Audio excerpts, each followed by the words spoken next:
The first patch of Season 12 dropped today, and all I have to say is that things are strange. While the update isn't particularly exciting, in fact, it's probably the opposite, I'll talk about what came today and what we might see in the Xbox showcase in June, and why things are quite quiet at the moment. Starting us off with what was added, it's basically just cosmetics and not really anything good. We'll go over the small gold shop offerings first. There's a new jacket called the Avian Courtly Jacket. It's nice. It's a new jacket, but it's the only clothing piece and the only brand new item in the gold shop that isn't another recolor. Rare continues to drip feed the heavy swords and rapiers with the Scorched Forsaken Ashes and Seared Forsaken Ashes swords, and even the Nightshine, Sunshine and normal Parrot Rapier and Heavy Sword have been added too. At least there's 5 recolors this time and not 1 or 2. We should be finished in about 3 or 4 years at this rate. And that's it for the earnable cosmetics. Now brace yourself for the massive number of Emporium items.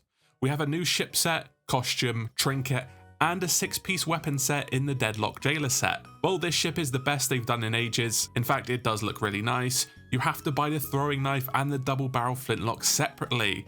They should have done it as a bundle, as 4 weapons is 499 ancient coins, and each non-bundle weapon is 249. The pricing is whack. 3 more double-barreled flintlocks are here, and to no one's surprise, these are the Dark Warsmith, Lodestar and Crimson Crypt versions. These are all 249 ancient coins each. We also have the Storm Chaser weapon skins, which look amazing, and I can see why these have been shoved in the Pirate Emporium. While we have had animated skins in the past, these are really quite mind-blowing, especially the Eye of Reach. We are still going. Rare has decided to take 2 awesome crests from Port Merrick, the actual sign crest itself, and the Captain's Head crest, and made them paid items. This was a shocking idea. I don't know why we're taking in-game assets from Port Merrick and selling them in the store. These should have been earnable items, probably for the Hunter's Call. I'll go into more depth in another video because the Pirate Emporium is getting out of hand again, but there's just no semblance of balance here. The new earnable stuff pales in comparison to the cash shop, and if you are a new PS5 player, this has been ramped up since the PS5 launch. I know it supports the game, I'm not stupid, but this is my only issue with the game at the moment, and I wouldn't have a problem if the earnable cosmetics were actually decent. Anyway, moving on to some lore musings. Yes, this game does have lore still. Tasha is now completely cured of the skeleton curse, and that's that. At Port Merrick, the cards over at the Order of Souls shop now show Blade as the new card. I wonder what this refers to. Digging and construction sites have now appeared at several small islands, including Barnacle Key, Lookout Point, Lagoon of Whispers, Hickaroon Palms, Blind Man's Lagoon and Shiver Retreat. I have absolutely no idea what this could mean. It's not like the entirety of Season 13 was already revealed to us. Umbra also has some cool dialogue talking about how the skeletons come out at night and she plans to move if things get worse. And to top it all off, the orb speaks about digging, which refers to the islands. This would be all very mysterious if it wasn't for one thing. We know what's coming in Season 13, although something else is off about this. Now, this update was very small. In fact, it's pretty bad in terms of a live service. We did have the Gilded Voyages, which were amazing by the way. More of these in rotation, please, Rare.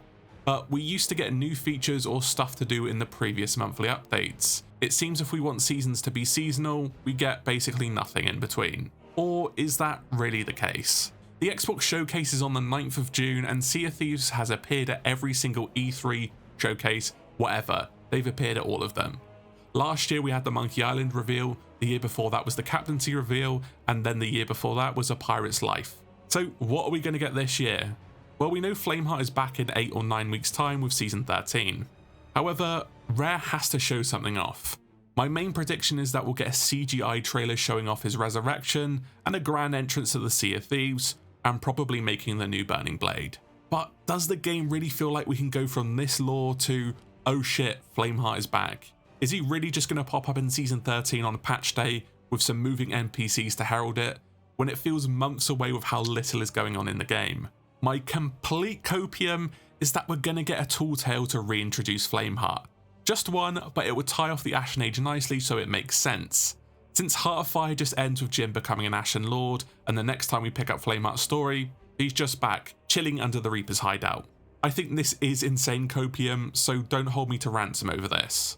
I also think this may be the case, as when we brought up the idea of more Tall Tales in future with Mike Chapman last time he was on the podcast, he didn't say Tall Tales were not coming back, just that they wouldn't do them for crossovers anymore. I may be reading too much into this, He also said 2024 would be the year of Flameheart, and lo and behold, we'll be well over half a year into it and he's nowhere in sight. And we know Season 14 is not about him, so what gives? I may even stream the Xbox showcase with a certain hippo-like creature just in case anything cool happens. Anyway, there was a short video for a small update. Overall, I'm still loving Sea of Thieves at the moment, and I'm still super excited about the game for the rest of the year. What do you think about this update? Please let me know down in the comments.